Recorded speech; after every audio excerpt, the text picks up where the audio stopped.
He borrowed every dollar he could to scrape together $6,500 for an abandoned cabin before Christmas, the last desperate chance a broke, struggling veteran could afford. But on his first night inside, his German shepherd began clawing at the rotted floorboards and barking like something was buried alive, revealing a hidden chamber beneath the cabin holding a $265 million secret that would change everything.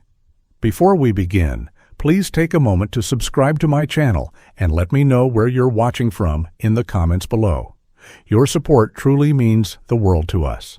A thin winter dusk settled over Riverton, Wyoming, as if the sky itself had grown weary.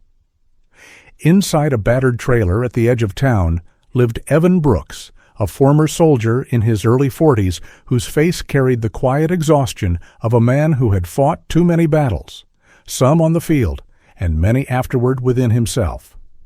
His slightly messy dark brown hair fell over a forehead etched with worry, and his lean frame moved with a stiffness earned from old shrapnel wounds.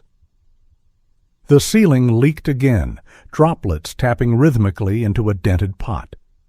Evan watched the water fall, feeling a sinking weight in his chest, as if the whole structure, walls, roof, and life, were slowly collapsing inward.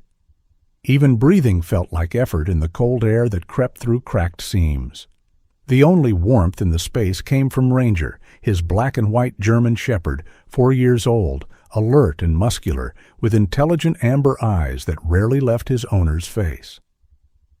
Ranger had served beside Evan during his last deployment and carried a faint scar over his right paw, a reminder of a mission they both tried not to remember. The dog paced restlessly, sensing the tension that clung to the air like smoke. Evan reached down, fingers tangling in Ranger's thick fur, grounding himself in the steady heartbeat beneath. "I know, buddy," he murmured, voice hoarse. "I'm trying." But trying didn't pay rent. Trying didn't fix trucks.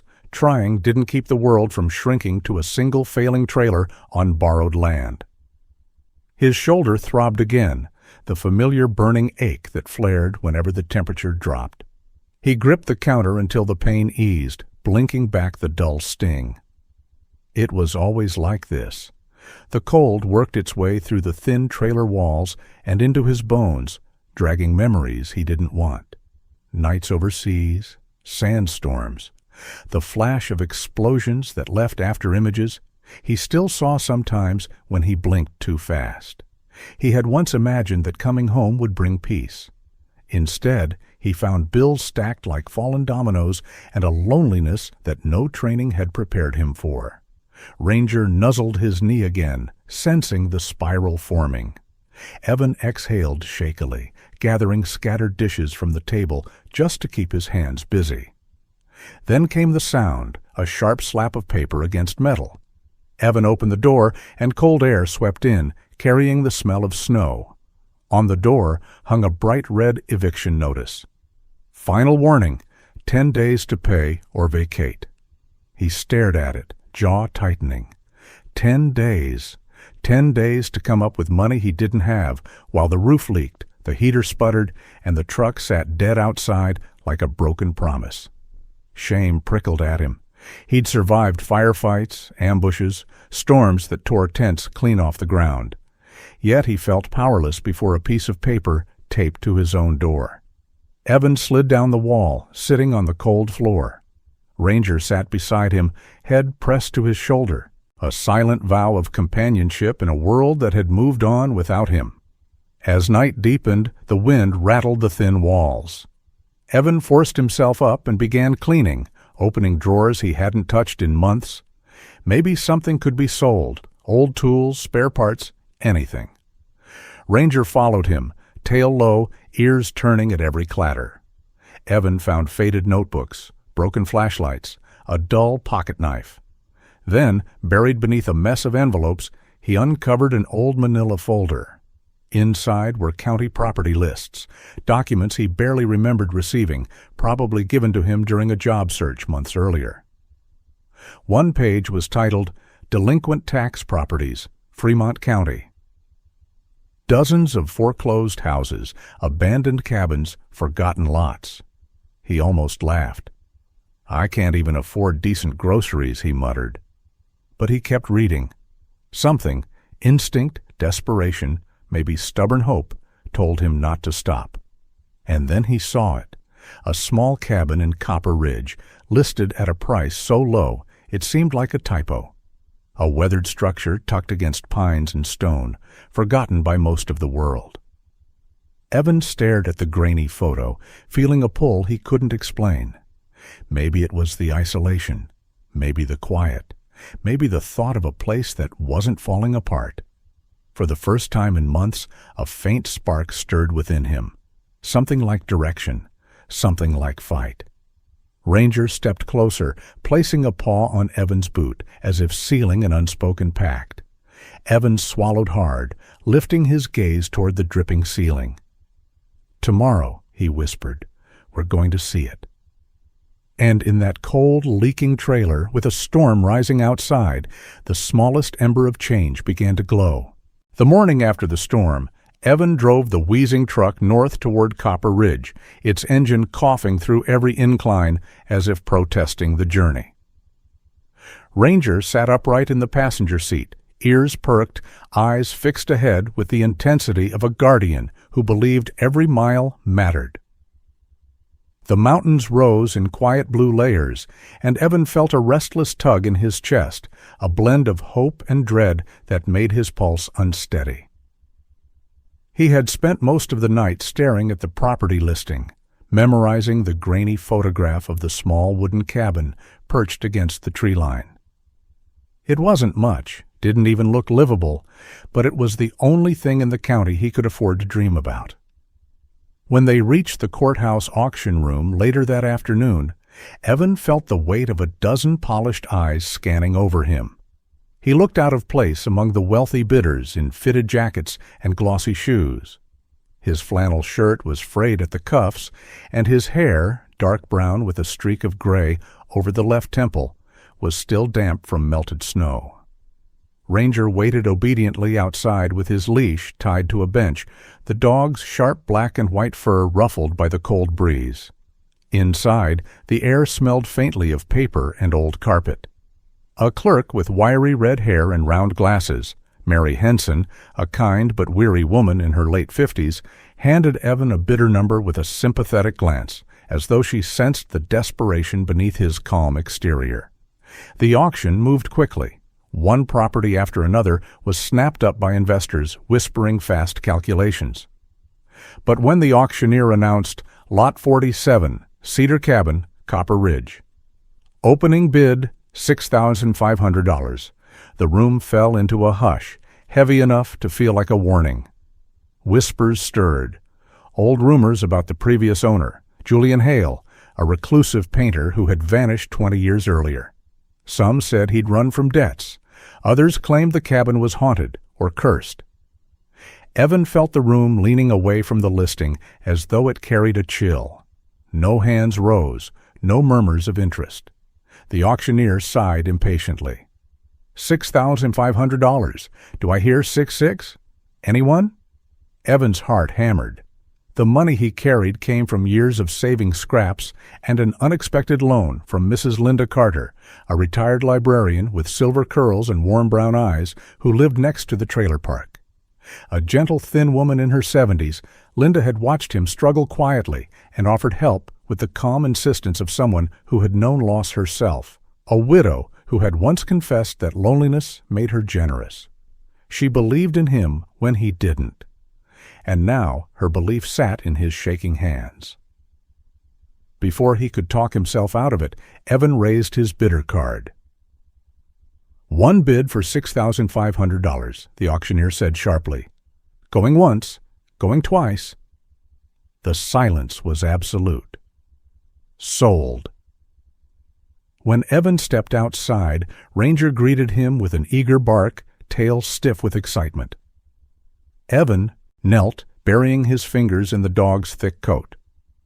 "We got it," he whispered, almost disbelieving. Ranger's ears twitched as if he understood the shift in their destiny. The drive up Copper Ridge felt unreal. pines towered on both sides, their shadows long and blue across the snow. When the cabin finally appeared between the trees, Evan stopped the truck, breath clouding the air. The place looked older than the photo, wooden planks darkened with age, roof sagging, windows clouded by grime. Yet there was dignity in its structure, a stubbornness that mirrored something inside him. Ranger jumped out, nose pressed to the ground, tail stiff. As Evan unlocked the door, the scent of stale wood and dust washed out. The interior was dim but spacious, filled with forgotten furniture draped in canvas sheets. Ranger trotted ahead, then froze, hackles raised. He began barking sharply at a rotted section of wall near the back of the room, a small, sagging panel barely held by rusted nails. Evan's pulse spiked. Something behind that wall had set Ranger on edge. And in that echoing cabin, on the edge of the mountain, the air suddenly felt charged with possibility. Whatever hid behind the brittle wood, Evan knew it would change everything. The cabin felt heavier the deeper Evan stepped inside, as if decades of silence clung to every beam. Dust lifted in slow spirals where Ranger's paws touched the floor, the dog moving with tense precision, nose working furiously. Evan followed, pulse quickening, the boards creaking beneath his boots. He had lived in enough broken places to know when something didn't belong, and the way Ranger fixated on that wall panel made every instinct sharpen. The dog's ears pinned forward, tail stiff, body angled low in alert. Evan knelt beside him, pressing a hand against the warped wood. It trembled faintly, not from rot, but from something hollow behind it. He tugged the panel aside and froze. Beneath it lay a threadbare rug, its edges darkened with age. Ranger pawed the corner urgently, whining with insistence. Evan pulled the rug back, and there, flush with the floorboards, was a small iron hatch with a lock the size of his palm. The hatch didn't match the rest of the cabin. It was solid, industrial, bolted into joists far sturdier than the sagging frame around it. Evan brushed away the dust, tracing the cold iron with calloused fingertips. Every nerve in his body hummed between caution and curiosity.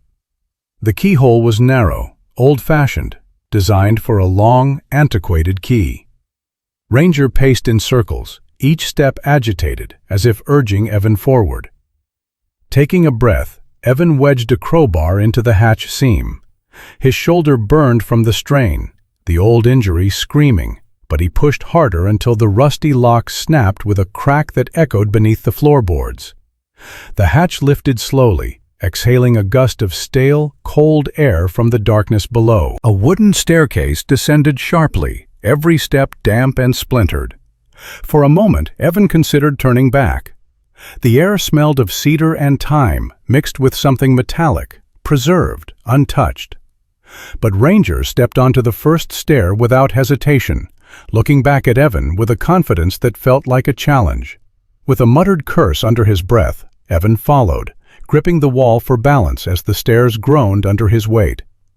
When they reached the bottom, the darkness broke, illuminated by faint, warm light strips mounted along the ceiling. Battery-powered bulbs, still alive after years, cast a golden glow over a space that made Evan's breath catch in his throat. The basement wasn't a storage room. It was a gallery. Long shelves lined the walls, packed with charcoal sketches, unfinished canvases, journals with leather covers worn smooth by hands long gone. Wooden crates sat stacked with labels in looping handwriting, and the paintings, hundreds of them, leaned in neat rows across the concrete. They were unmistakably original, each stroke alive with vivid emotion. Sprawling mountain landscapes, abstract pieces in crimson and gold, portraits painted with aching humanity. Ranger walked between the canvases carefully, as if aware he was stepping through history. Evan moved slowly, reverently, wiping dust from a massive framed piece showing a storm rolling over Copper Ridge itself. The signature in the corner, Julian Hale, written boldly, confirmed everything. Hale had been an artist of real talent, maybe genius. Disappearing 20 years ago had sparked rumors, but no one imagined this, a hidden archive untouched since the day he vanished. Evan swallowed hard. He lifted a journal from a table, its edges yellowed, opening to a page filled with sketches and notes about techniques, color studies, and musings on loneliness. Hale's handwriting was messy yet emotional, revealing a man who lived deeply inside his own thoughts. Then Evan noticed something more startling. A row of sculptures carved from dark wood, each polished to a soft sheen. Figures of wolves, mountain men, women in flowing robes, pieces that radiated the same intensity as the paintings. A soft buzzing drew his eye to a corner where a small generator, battery-powered, still hummed weakly, maintaining minimal light and air circulation. Hale had prepared this collection for preservation, not abandonment. Evan stepped back, heart thundering. This wasn't just art. This was a legacy. A secret preserved beneath a forgotten cabin for 2 decades. A quick mental calculation, based on the sheer volume and quality, made his stomach flip. Even conservatively, this collection had to be worth around $265 million. He pressed a hand to the cool concrete wall, overwhelmed. Ranger watched him quietly, head tilted, amber eyes reflecting the soft lights. After everything, the eviction notice, the empty trailer, the broken truck, Evan now stood inside a treasure that could change his life forever. He exhaled shakily, realizing that the world had just shifted beneath his feet. And it all began because his dog barked at a wall. Sex. Evan barely slept that night. The discovery beneath the cabin gnawed at him like a pulse he couldn't ignore. By dawn, he sat at the scarred wooden table upstairs with his laptop, an old, sluggish machine he'd dragged from the trailer, while Ranger rested at his feet, chin over Evan's boot, as if guarding him from whatever truth waited next. The wind outside shook the shutters, but Evan barely noticed. He typed Julian Hale into the search bar, unsure what he expected to find. What emerged felt like opening a forgotten chapter of someone's soul. Hale had once been considered a prodigy, a painter whose early exhibitions in Portland and Seattle drew comparisons to mid-century masters. His early photos showed a thin man in his 40s with deep-set eyes, permanent shadows beneath them, and hair that fell loosely around a sharp, intense face. But what truly stood out was the loneliness in his stare. No spouse, no children, no public relationships. He had disappeared from the art world abruptly, retreating to Wyoming without explanations. Some critics chalked it up to eccentric genius. Others whispered about stolen works, missing paintings, collectors fighting to possess his art at any cost. Evan stiffened. If those collectors ever learned what was under this cabin, they wouldn't come with kindness. By noon, snow began to fall, coating the steps in white. A rattling engine echoed up the road, then an old pickup pulled into the clearing. Ranger lifted his head but didn't bark. Something about the visitor didn't trigger his protective edge. A tall, wiry man climbed out, bundled in a thick canvas jacket, his beard a salt and pepper tangle that matched his heavy eyebrows. Tyrell Mason looked to be in his early 70s, but his posture held the strength of someone who had spent a lifetime working with his hands. His skin was weathered bronze, marked by sun, sawdust, and time. He had the steady eyes of a man who had seen his share of grief, but learned to meet life with stubborn resilience. When he spoke, his voice was gravel softened by warmth. "You must be the fella who bought Julian's old place," he said. "Linda Carter told me you might need help fixing it up." Evan shook his hand, feeling a firm grip that carried decades of labor. "I could use help, yeah. It's worse than I expected," Tyrell chuckled. "Son, this cabin's been living on borrowed time since before you were born." Ranger sniffed Tyrell's boots, then wagged his tail, a rare sign of immediate approval. "Smart dog," Tyrell said, leaning down to scratch Ranger behind the ear. Julian always wanted a dog. Said animals understood art better than people. Evan's pulse ticked up. "You knew him?" Tyrell's eyes softened with memory. "Knew him well enough. Built these stairs for him. Fixed the roof twice. Had coffee with him more times than I can count. Strange man. Brilliant, but strange." The two walked inside. Tyrell removed his gloves, running his fingers across the faded wood, almost reverently. "Julian talked about art like it was alive," he said quietly. "Said every stroke of paint was a piece of someone's spirit. After a while, folks stopped visiting him. Some were scared of him. Some wanted to take advantage. I remember a collector from California showed up once, thought Julian would sell him a whole series for pennies. Julian threw him out in the snow." Tyrell laughed, then fell silent. "Julian used to say something I never forgot. Art belongs to the one who truly honors it, not the one who can pay the most." The words settled heavily between them. Evan felt something twist in his chest. He glanced toward the floorboards beneath his feet, toward the secret world hidden below. Tyrell didn't know about the basement, not yet, and Evan wasn't ready to reveal it. Not until he understood what it all meant. Tyrell scanned the cabin, assessing repairs. "I'll start with the roof tomorrow. Storm's coming. This place won't survive another winter." He paused, studying Evan with surprising gentleness. "Julian must have seen something in you. Otherwise, this house wouldn't have ended up in your hands." Evan looked away, unsure how to respond.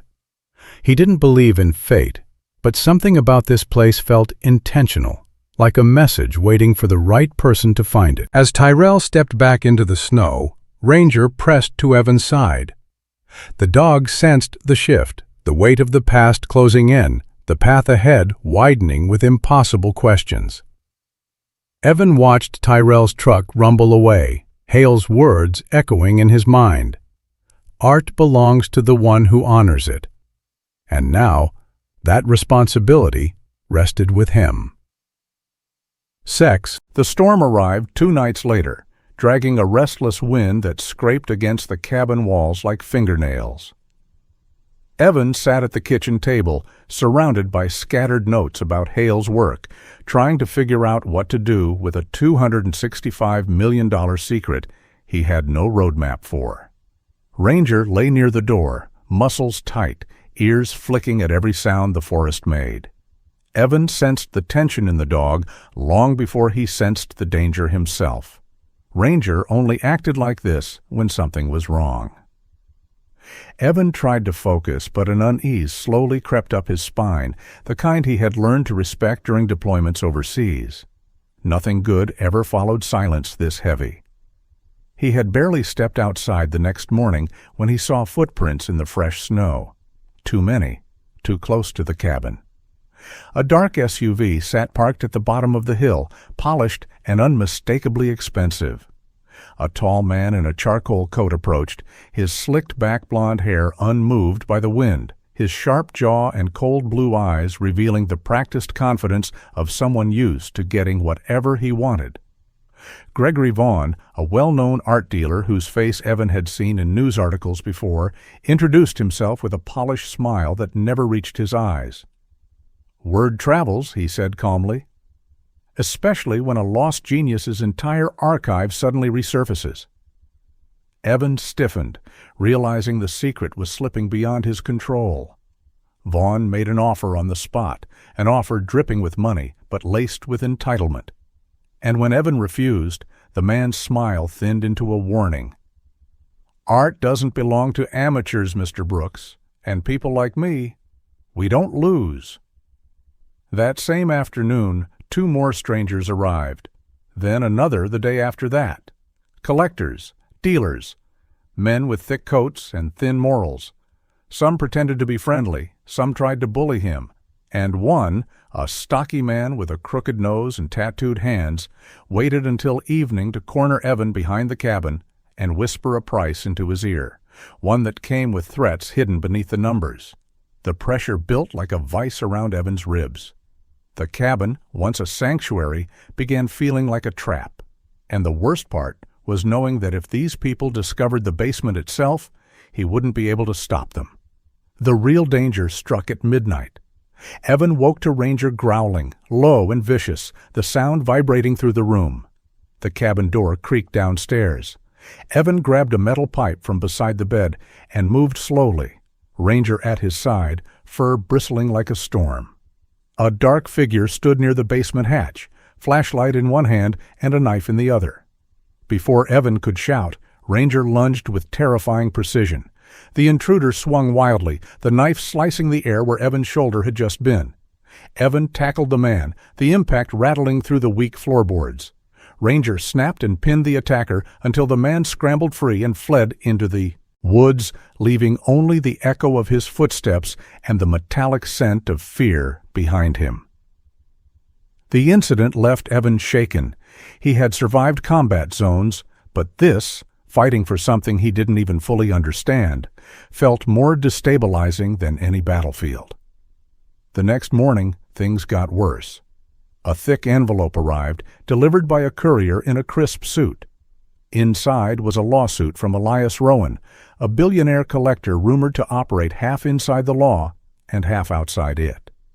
Rowan claimed he possessed an unfulfilled purchase agreement with Julian Hale for a series of paintings, documents Evan suspected were forged but couldn't immediately disprove. The threat was clear: surrender the collection or drown in legal warfare he couldn't afford. By the time Terrell arrived that afternoon to repair the roof, Evan was sitting on the cabin steps with his head in his hands. The old carpenter's boots crunched through the snow as he approached, his breath misting in the cold air. Terrell took one look at Evan's pale face and didn't ask the obvious questions. Instead, he lowered himself beside Evan, joints cracking softly. "Son, I've seen storms break good men," he said quietly. "But you got more spine than you think." After a long pause, Tyrell scratched his beard thoughtfully. "There's something I never told you. Years back, before Julian vanished, he left a sealed wooden box with me, said I should only hand it to someone who truly needed it." Tyrell looked Evan in the eye, his expression grave. "Maybe it's time you opened it." Evan stared at him, heart hammering. Ranger leaned against his leg, sensing the shift, the promise of answers hovering just beyond reach. Outside, the wind howled, carrying with it the weight of everything closing in. And just like that, the next step in Julian Hale's mystery opened before him. Snow fell steadily the next morning, turning Copper Ridge into a silent white world as Evan followed Tyrell into the cabin. The old carpenter walked with slow, heavy steps, his breath misting around his thick beard. Ranger stayed close to Evan's side, alert as always, tail held stiff in the cold air. Tyrell brought them to the back wall near the kitchen, an area he had repaired years before. "Julian slipped the box behind the inner beams," he said quietly, tapping the wood with practiced fingers. "Said it was meant only for the right hands. I reckon those hands are yours." His weathered face softened with something like pride, though worry flickered beneath it. He had known Julian better than anyone alive, and the weight of that memory clung to his expression. Evan helped remove a loose board, and Ranger suddenly shoved his head into the gap, barking sharply. A small wooden chest tumbled out, covered in dust and time. The box was old but beautifully made, dark walnut with intricate hand-carved patterns around the lid. Evan lifted it carefully. It was heavier than expected, the metal latch cold beneath his fingers. Tyrell stepped back, his voice low. "Go on. Julian didn't hide things without reason." Evan opened the lid, and the air filled with the faint smell of cedar and ink, scents untouched for decades. Inside lay several documents sealed in clear protective sleeves. The first was a handwritten deed signed by Julian Hale himself, listing every piece of art stored beneath the cabin. The signature was bold but shaky, as if made during a moment of deep emotion. The second document stopped Evan's breath entirely.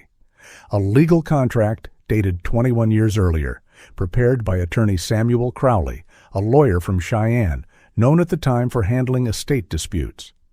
A photo of Crowley rested inside the folder, a stern, heavy-set man with thick gray mustache, deep wrinkles, and the weary eyes of someone who had spent years navigating human greed.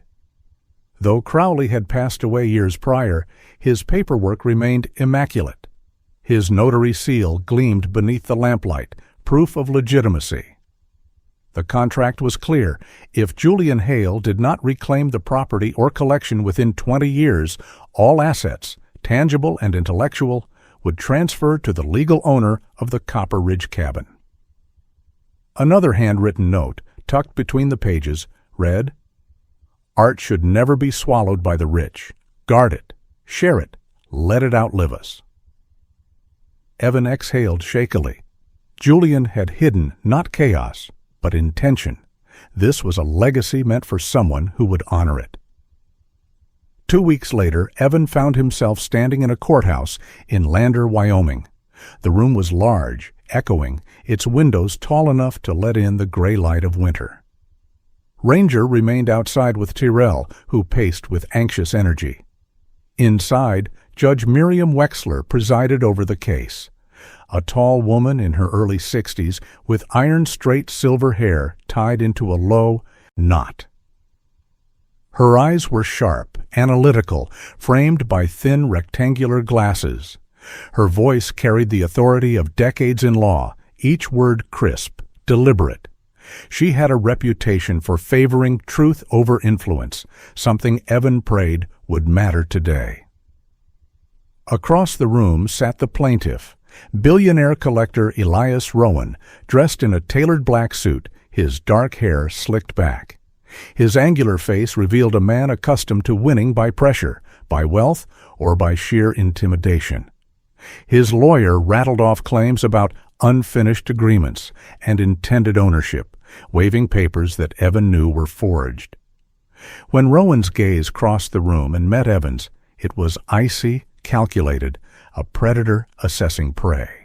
But when Evan's attorney presented the contents of the wooden box, Julian Hale's original deed, Crowley's contract, the notarized signatures, and Hale's final handwritten note, the courtroom shifted. Even Rowan leaned forward, eyes narrowing, as he realized the fight slipping from his grasp. Judge Wexler examined the documents with meticulous care, asking clear, precise questions. When she finally looked up, her expression was firm. "The court finds," she said, voice echoing through the silent chamber, "that the rightful and legal owner of the Julian Hale collection is Mr. Evan Brooks. The plaintiff's claims are dismissed with prejudice." The gavel struck like thunder. Outside, relief hit Evan so hard he nearly sank to the steps. Ranger bounded to him, paws pressing against Evan's coat, tail whipping the air. Tyrell clapped a heavy hand on Evan's shoulder, pride shining through his tired eyes. For the first time in years, hope didn't feel like a stranger. Evan Brooks now legally owned the $265 million legacy hidden beneath the mountain cabin. Spring came late to Copper Ridge, drifting in softly, as if afraid to disturb the mountain's long winter sleep. Meltwater traced silver paths down the rocks, and sunlight filtered through the pines with a warmth Evan hadn't felt in years. The cabin, once a collapsing refuge, now stood renewed. Fresh beams strengthened the roof, windows gleamed with restored clarity, and a wooden sign hung proudly above the door. The Julian Hale Art House. Evan traced the carved letters with calloused fingers, letting the truth settle in him. The art collection beneath the floorboards was no longer a secret hoarded in the dark. It was becoming what Julian had intended, a gift to anyone who needed beauty more than wealth. Visitors began to trickle in. Cubin from surrounding towns arrived first, some limping from old injuries, others carrying the heavy silence of shared memories. Among them was Harold Sutton, a retired Marine in his late 60s with a broad frame, weathered dark skin, and a gruff voice softened by the weight of his past. His hair, once jet black, had turned almost entirely gray, and a deep scar curved from his jaw to his temple. He rarely smiled, but when he stood before one of Hale's mountain paintings, a piece full of raging skies, his expression loosened, as if the art cracked something open inside him. "Feels like he painted my deployments," Harold murmured, voice thick. Evan simply nodded, understanding more than he said. School groups arrived next, bus tires crunching over gravel. Children spilled out, wide-eyed and loud, until the gallery's stillness tamed them into hushed awe. Their teacher, Ms. Lillian Hayes, was a lean woman in her early 40s, with soft brown hair pinned in a loose bun and a calm, patient presence. Her hazel eyes carried a kind steadiness as she guided the children, teaching them how to look, not just see, but truly look. She thanked Evan shyly afterward, explaining that many of her students had never stepped inside a museum. "This place gives them room to breathe," she said, and the sincerity in her voice tightened something in Evan's chest.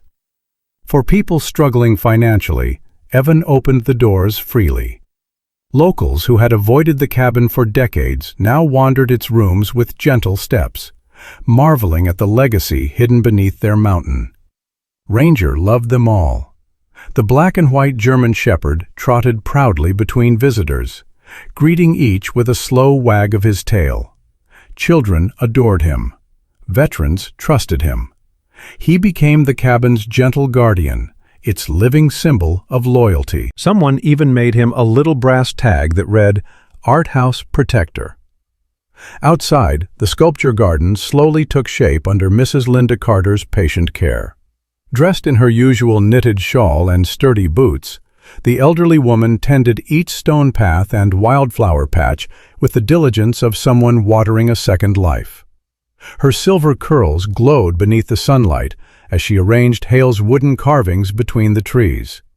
Visitors often stopped to thank her, and she would chuckle softly, saying, "I'm just helping beauty find its place." Inside the gallery, Tyrell Mason guided guests through the history of Julian Hale. The tall, wiry carpenter had traded his usual gruffness for the quiet pride of a storyteller. His weathered hands gestured toward canvases as he recounted stories of the artist who had lived half as a hermit and half as a firestorm. Tyrell spoke not like a lecturer, but like an old friend giving back a piece of someone who mattered. The visitors listened. Some cried. As the sun dipped low, Evan stood on the cabin's front porch. Ranger pressed against his leg, warm and steady. The golden light washed over Copper Ridge, turning the mountains into pillars of glowing amber. The wind carried laughter from the sculpture garden, footsteps from the gallery, and a sense of peace Evan hadn't believed he would ever feel again. For the first time in years, he wasn't running from darkness. He was standing in the center of something good, something whole. And the mountains, glowing in the dying light, felt like they welcomed him home. Sex. Sometimes the blessings meant for us are hidden in the darkest places. When a weary soul keeps walking, keeps believing, God opens doors no one else can see. This story reminds us that miracles often arrive quietly, through loyalty, courage, and the hands of those who choose kindness.